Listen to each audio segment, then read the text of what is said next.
श्री संत नरहरीनाथ महाराज संस्थान हे संत श्रेष्ठ श्री ज्ञानेश्वर महाराजांच्या नाथ परंपरेतील थोर सत्पुरुष श्री संत नरहरीनाथ महाराज यांचे समाधीस्थान.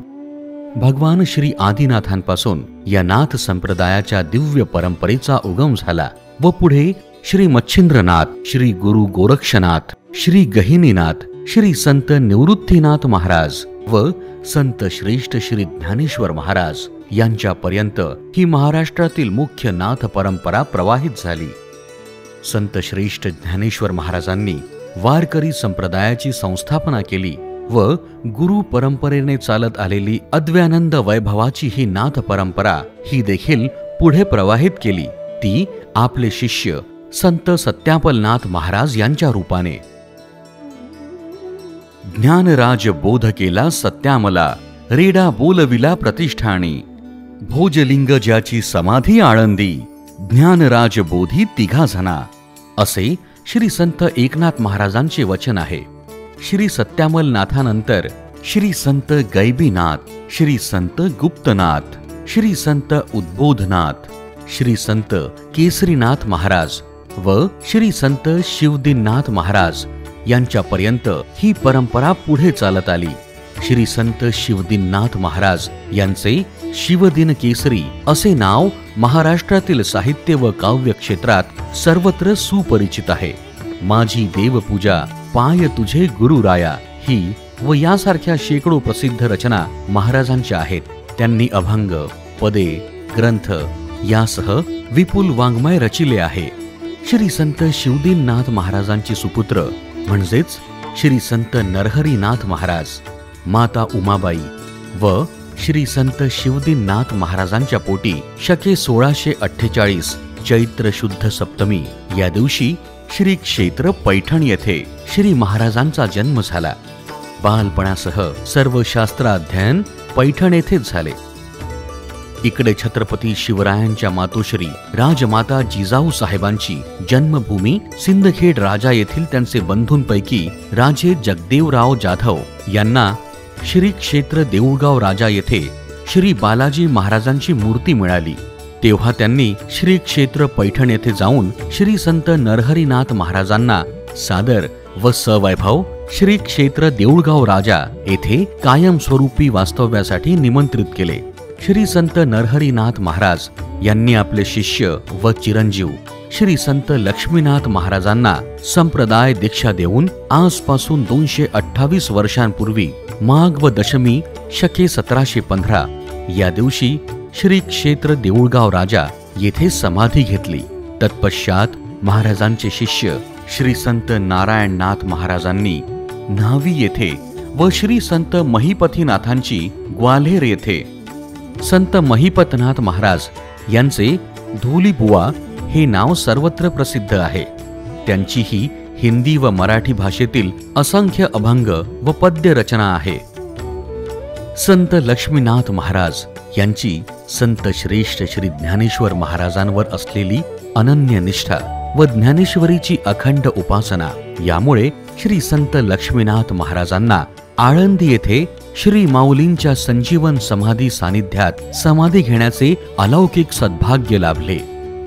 1732 या शकात जो मार्गशीर्ष महिना बहुपुण्यवंत, ज्ञानेश्वरांजवळी समाधी शोभे जयाला, साष्टांग हे नमन लक्ष्मीनाथजीला, असे त्यांचे समाधीचे वर्णन आहे. श्री संत लक्ष्मीनाथ महाराजांनंतर श्री संत गणेशनाथ महाराज, श्री संत गौतमनाथ महाराज, श्री संत भानुनाथ महाराज यांनी हे संप्रदाय कार्य सर्वतोपरी जपले व वृद्धिंगत केले.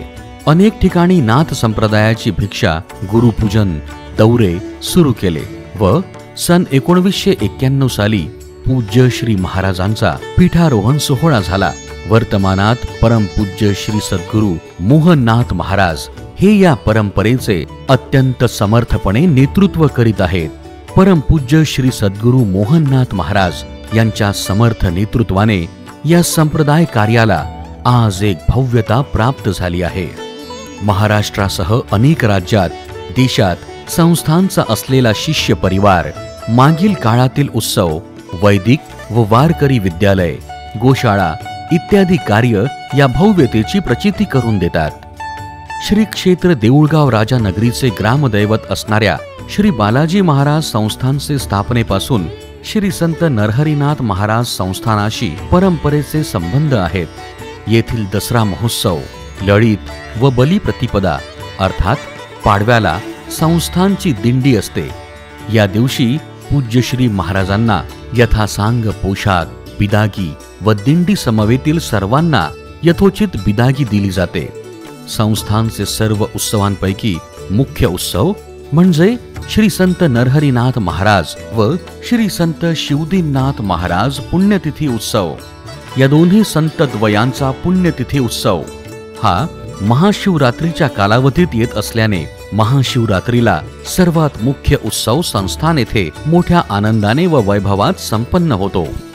हजारो भाविकांना अन्नदान, महनीय व्यक्तींचे प्रवचन व कीर्तने, ग्रंथराज ज्ञानेश्वरी पारायण, वेद पारायण यासह रक्तदान शिबिर इत्यादी सामाजिक कार्यक्रम या कालावधीत संपन्न होतात। सन 2019 साली पूज्य श्री महाराजांच्या प्रेरणेने श्री संत नरहरीनाथ महाराज यांचा द्विशतकोत्तर रौप्य महोत्सवी अर्थात 225वा पुण्यतिथी महोत्सव अति भव्य व व्यापक स्वरूपात साजरा करण्यात आला। यामध्ये नित्य 10,000हून अधिक भाविकांना अन्नदान, थोर संत विभूतींचे प्रवचन व कीर्तने, चतुर्वेद पारायण, प्रस्थानत्रयी पारायण, महारुद्र इत्यादी अनेक अनुष्ठान व वृक्षदान, शेतकरी मार्गदर्शन शिबिर असे अनेक समाजोन्मुख कार्यक्रम संपन्न झाले। या महोत्सवात महाराष्ट्राचे तत्कालीन मुख्यमंत्री यांनी मुख्य अतिथी म्हणून उपस्थित राहून श्री संत नरहरीनाथ महाराजांचे दर्शन व पूजन करून आशीर्वाद घेतले। याबरोबरच वर्षातील सकल देवावतारांचे जन्मोत्सव, सकल संत विभूतींचा समाधी सोहळा व संस्थानचे अन्य असे 45हून अधिक उत्सव संस्थान येथे संपन्न होतात। गत काही वर्षांपासून श्री क्षेत्र आळंदी येथे पूज्य श्री महाराजांचे मंगल सानिध्यात श्री संत लक्ष्मीनाथ महाराज यांचा पुण्यतिथी महोत्सव साजरा होतो आहे। संस्थान येथे प्रतिदिन पहाटे 5 वाजता काकड आरती संपन्न होऊन नित्य अभिषेक, पूजन व पोशाख केला जातो। नित्य वैश्वदेव, गोग्रास आदी कर्म होऊन महाआरतीनंतर भाविकांना अन्नदान प्रसाद असतो। सायंकाळी परंपरेचे भजन व नित्य उपासना होऊन सायंकाळी आरती होते व रात्री शेजारती होऊन गर्भगृह बंद होते। या परंपरेच्या भजनास सातीवाराचे भजन असेही म्हणतात। शतकांपासून ही भजनाची परंपरा अखंड सुरू आहे।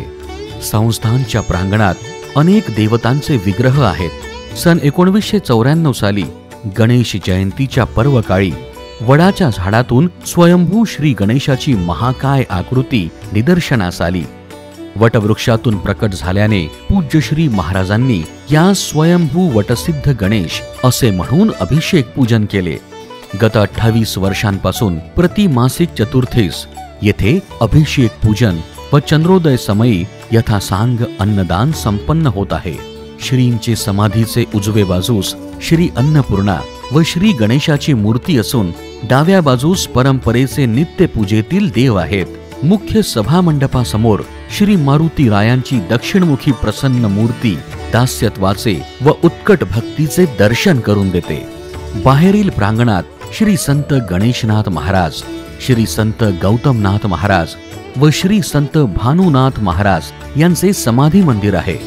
आदिनाथ समारंभाम ज्ञानदेव सुमध्यमाम अस्मदाचार्य पर्यंताम वंदे गुरु परंपरा। भारतीय संस्कृती ही संपूर्ण विश्वामध्ये सर्वात पुरातन अशा पद्धतीची संस्कृती आहे आणि भारतीय संस्कृती सनातन वैदिक हिंदू धर्म हे टिकण्यामागे सगळ्यात महत्त्वाची जर कोणी भूमिका घेतली असेल तर ती भारतीय शिक्षा पद्धतीने। हीच शिक्षा पद्धती आजच्या काळात सुद्धा संवर्धन झाली पाहिजे, टिकली पाहिजे आणि भविष्यामध्ये याचा जास्तीत जास्त प्रचार झाला पाहिजे या उद्देशाने परमश्रद्धेय पूज्य बाबांच्या आशीर्वादाने श्री संत नरहरीनाथ महाराज संस्थान येथे यावर्षी आपण महर्षी वसिष्ठ वेद विद्यालय, संत तुकाराम महाराज वारकरी विद्यालय यांची स्थापना केली। शेकडो वर्षांपासून चालत आलेले हे धर्माचे कार्य व सनातन वैदिक संस्कृतीचा व संप्रदायाचा प्रचार प्रसाराचे हे कार्य अधिक व्यापक स्वरूपात व्हावे या उद्देशाने यावर्षी परमपूज्य श्री सद्गुरू मोहननाथ महाराज यांच्या शुभाशीर्वादाने व प्रेरणेने वैदिक धर्म संस्कृतीच्या परंपरेच्या संवर्धनासाठी महर्षी वशिष्ठ वेद विद्यालय व श्री संत तुकाराम महाराज वारकरी विद्यालय सुरू करण्यात आले आहे. सत्यसंकल्पाचा दाता नारायण पूर्ण करी सर्व मनोरथ अर्थात भगवंताच्या परमकृपा आशीर्वादाने आणि दातृत्ववान भाविक सज्जनांच्या सहकार्याने ही विद्यालये सुरू आहेत. वेगवेगळ्या सेवा सहकार्य योजनेच्या माध्यमातून आपण या विद्यालयाला सहकार्य करून या धर्मकार्यात, या सत्कार्यात, या देवकार्यात सहभागी होऊ शकता. महाराष्ट्रात प्रथमच असे संयुक्त पद्धतीने वैदिक व वारकरी विद्यालय सुरू झाले आहे. सुसंस्कृत, नीतिवंत व चारित्र्य संपन्न पिढी तयार व्हावी व वेद, विज्ञान व वारकरी तत्वज्ञान यांच्या माध्यमातून संस्कारक्षम व उच्च शिक्षित राष्ट्र घडावे हा परमोच्च हेतू या दोन्ही विद्यालयाचा आहे. विशेष म्हणजे येथे विद्यार्थ्यांना मूल भारतीय शिक्षण पद्धतीनुसार अर्थात गुरुकुल शिक्षण पद्धतीनुसार शिक्षण दिले जात आहे. कुठल्याही प्रकारची फीज विद्यार्थ्यांकडून घेतली जात नाही. निवास, भोजन यासह उत्तम शिक्षण संपूर्णपणे निशुल्क दिले जाते. याबरोबरच विद्यार्थ्यांना लेखनासोबतच वाचनाची देखील आवड निर्माण व्हावी या हेतूने सिद्धांतसार ग्रंथालयाची देखील आपण स्थापना केलेली आहे, ज्यामध्ये 400 वर्षांपूर्वीचे हस्तलिखित ग्रंथांपासून ते आज तागायत यशस्वी उद्योजक, यशस्वी आध्यात्मिक गुरु, यशस्वी प्रत्येक क्षेत्रातील व्यक्तिमत्वांची पुस्तके येथील विद्यार्थ्यांना वाचनासाठी उपलब्ध करून दिलेली आहे. वैदिक व वारकरी संप्रदायाचे शिक्षणाबरोबरच इंग्रजी, गणित, कम्प्युटर या सर्व विषयांचे शिक्षणही विद्यार्थ्यांना दिले जाते व सेमी इंग्लिश माध्यमातून त्यांचे शालेय शिक्षण देखील पूर्ण केले जाते. शिक्षणासोबतच स्पोर्ट्स, योगा, मेडिटेशन, व्यक्तिमत्व विकास इत्यादींचे देखील शिक्षण येथे दिले जाते. अनेक शिबिर, वेबिनार यांच्या माध्यमातून महाराष्ट्रातील, देशातील विद्वान व्यक्तींचे मार्गदर्शनही येथील विद्यार्थ्यांना लाभते. सत्य संकल्पाचा दाता नारायण या संत वचनाप्रमाणे ईश्वराच्या विराट शक्तीने व भाविकांच्या सहकार्यानेच हे ज्ञानदान व अन्नदानाचे कार्य सुरू आहे. शिक्षणासोबतच श्रींची समाधी स्थानातील आध्यात्मिक ऊर्जा विद्यार्थ्यांच्या जीवनात सकारात्मक ऊर्जा निर्माण करणारी आहे. विद्यार्थ्यांना शुद्ध व सात्विक गोरस मिळावे याकरिता कृष्णप्रिया गोशाळा येथे सुरू करण्यात आली आहे, जेथे भारतीय गोवंशातील गायींचे पालन संगोपन होते. भविष्यात गोपालन व गो संशोधनाचे मोठ्या प्रमाणात कार्य करण्याचा पूज्य श्री महाराजांचा मनोदय आहे. श्री ज्ञानेश्वरीच्या 3ऱ्या अध्यायातील शुचो देशे प्रतिष्ठाय अर्थात साधकास, परमार्थ करणाऱ्या व्यक्तीस ज्या पोषक व अनुकूल वातावरणाचे श्री माऊलींनी वर्णन केले आहे ते या भूमीमध्ये अनेकांशाने आपल्याला जाणवते. येथील प्राकृतिक सौंदर्य, मनोहर व पुरातन वास्तुकला, पवित्रता येणाऱ्या प्रत्येक भाविकाला आध्यात्मिक समाधानाची अनुभूती, प्रसन्नता प्राप्त करून देते. आपण अवश्य एक वेळेस या पवित्र स्थानी येऊन या आध्यात्मिक प्रसन्न वातावरणाचा सुखद अनुभव घ्यावा व सद्गुरुनाथांचे दर्शन घेऊन धन्यता प्राप्त करून घ्यावी. जय श्रीनाथ. संस्थान विद्यालय, गोशाला, अन्नदान या संबंधी अधिक माहिती करिता खालील क्रमांकांवर संपर्क करावा. अन्यथा www.nathpeeth.org या संकेतस्थळाला भेट द्यावी. धन्यवाद.